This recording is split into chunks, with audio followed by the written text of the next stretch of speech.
বাংলাদেশ জামাতে ইসলামীর সবচেয়ে বড় মজলুম সংগঠন বাংলাদেশে। আর কোনো সংগঠনের শীর্ষ 11 জন নেতাকে শেখ হাসিনার সরকার খুন করে নাই। আর কোনো সংগঠনের নিবন্ধন কেড়ে নেয় নাই। আর কোনো সংগঠনের প্রতীক কেড়ে নেয় নাই।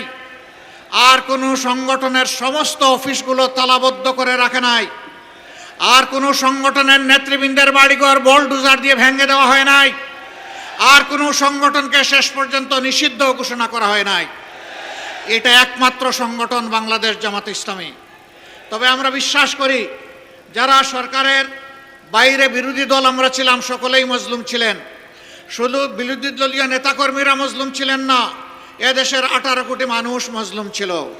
আলিম ওলামা মজলুম ছিলেন, ছাত্র জনতা মজলুম ছিল, সাংবাদিক বন্ধুরা মজলুম ছিল, সুশীল সমাজের সদস্যরা মজলুম ছিল, ব্যবসায়ীরা মজলুম ছিল, কৃষক শ্রমিক সকলেই মজলুম ছিল।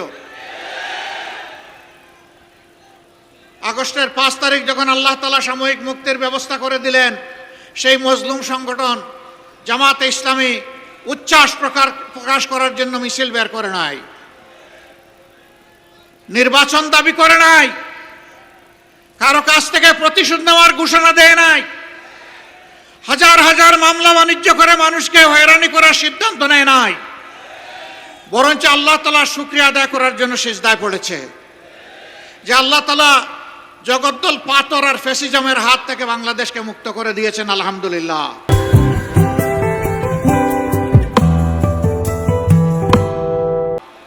আমরা সে রাতেই ঘোষণা করেছিলাম, কারো উপর থেকে আমরা প্রতিশোধ নেব না। এই জাতির সাক্ষী 18 কোটি মানুষ সাক্ষী, একটা মানুষের উপর থেকে আমরা প্রতিশোধ নেই নাই। আমরা বলেছিলাম, আমাদের কর্মীরা, সহকর্মীরা আর্থিকভাবে দারুণ ক্ষতিগ্রস্ত হয়েছেন, কিন্তু তাই বলে হারাম পথ আমাদের কর্মীদের উপার্জনের রাস্তা নয়, আমরা চাঁদাবাজি করব না। বাংলাদেশের 18 কোটি মানুষ চাঁদাবাজি আমরা করি নাই। আমরা বলেছিলাম, যারা আমাদেরকে মামলা দিয়ে দফায় দফায় জেলে নিয়েছে, কষ্ট দিয়েছে, রিমান্ডে নিয়ে আমাদের উপর নির্যাতন করেছে, আমাদের কাছ থেকে অবৈধভাবে টাকা আদায় করেছে, আমরা তাদের বিরুদ্ধে হাজার হাজার লক্ষ লক্ষ মামলা দেব না। আমরা বলেছিলাম, প্রতীকী কিছু মামলা হবে যাতে বিচারহীনতার সংস্কৃতি তৈরি না হয়।